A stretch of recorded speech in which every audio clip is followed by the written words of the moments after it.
سردیاں آئیں اور گجریلا نہ بنے، گاجر کا حلوہ نہ بنے، یہ تو ہو ہی نہیں سکتا۔ اور میرے طریقے سے جب آپ بنائیں گی نا تو انگلیاں آپ کے گھر والے چاٹتے رہ جائیں گے۔ ایک دفعہ لازماً ٹرائی کر کے ضرور دیکھیں۔ تو آئے گا میرے دل کو تب قرار جب آپ کو ہوگا میرے ولاگ کا انتظار اور ملے گا آپ بہنوں سے ڈھیر سارا پیار بھی بانٹیے، میسیج بھی کیجیے اور سبسکرائب بھی کیجیے۔ شکریہ۔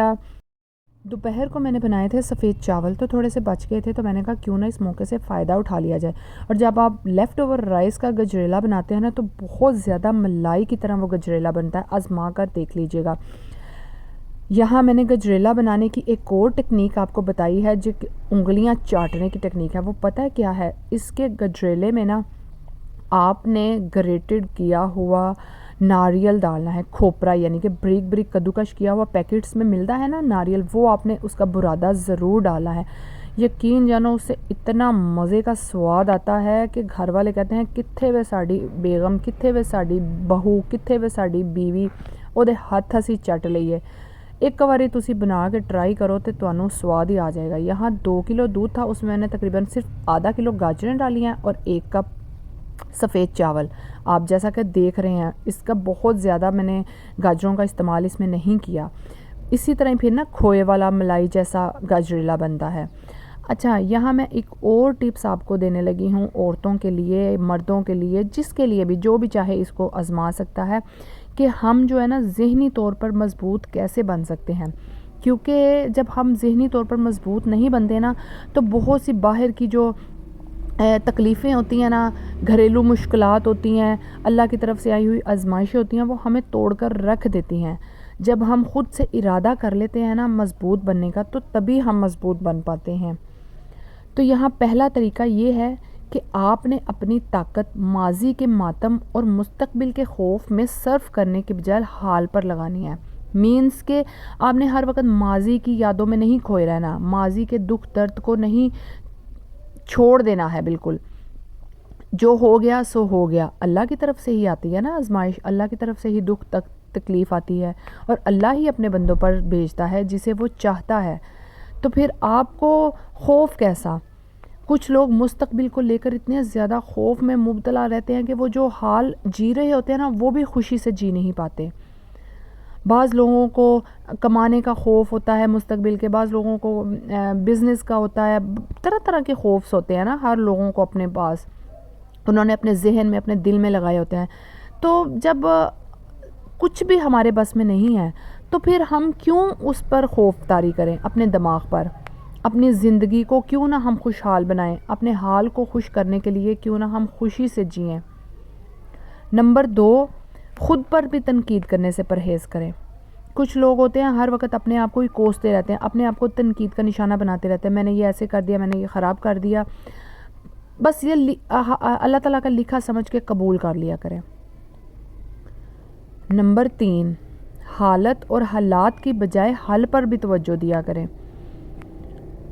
کیونکہ کچھ لوگ ہوتے ہیں بس ایک بات کو پکڑ کر بیٹھ جاتے ہیں، ہائے یہ ایسے ہو گیا، ہائے یہ کیوں ہو گیا، ہائے حالات ایسے ہیں، اب کی کریے، ہن کتھے جائیے۔ بھائی اگر حالات ایسے ہیں تو اس کا ڈٹ کر مقابلہ کرو، اس کے کوئی سلوشن نکالو، تبھی تو وہ بدلیں گے نا۔ اگر ایک جگہ آپ بیٹھے رہیں گے بس یہ حالات ایسے ہیں اب اسی کی کر سکنے ہیں، تو پھر تواڈے حالات کوئی بھی نہیں بدل سکتا۔ جدو تسی اپنی حالت نہیں بدلنی تو تواڈے حالات کتھوں بدلنے نے۔ نمبر 4، میں کیا نہیں کر سکتا کی بجائے میں کیا کر سکتا ہوں اس پر غور کریں اور کام شروع کریں۔ ٹھیک ہے نا؟ اچھا، ہم میں سے کچھ عورتیں، کچھ مرد پلان بناتے ہیں لیکن اس پر عمل نہیں کرتے، بس ذہن میں بنا کر بیٹھ جاتے ہیں اور نہ کام شروع کرتے ہیں۔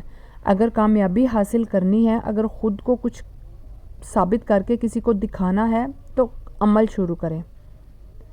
نمبر 5، زندگی میں ذہنی طور پر تکلیف کے لیے تیار ہیں۔ یہ سب سے اہم پوائنٹ ہے، کیونکہ ذہنی طور پہ جب آپ مضبوط بننا چاہتے ہیں نا تو کسی بھی تکلیف کا نہ ہنس کر ڈٹ کر مقابلہ کریں، اپنے آپ سے بات کریں، کیا ہو گیا اگر آئی ہے تو سب کے ساتھ ہی ہے نا، کیا ہو گیا میرے اللہ نے بھیجی ہے نا۔ سب سے پہلے یہ سوچیں میرے خدا نے بھیجی ہے، میرے پر آزمائش آئی ہے، میرے پاس کوئی تکلیف آئی ہے، مصیبت آئی ہے تو میرے خدا نے بھیجی ہے، اللہ مجھے آزما رہا ہے۔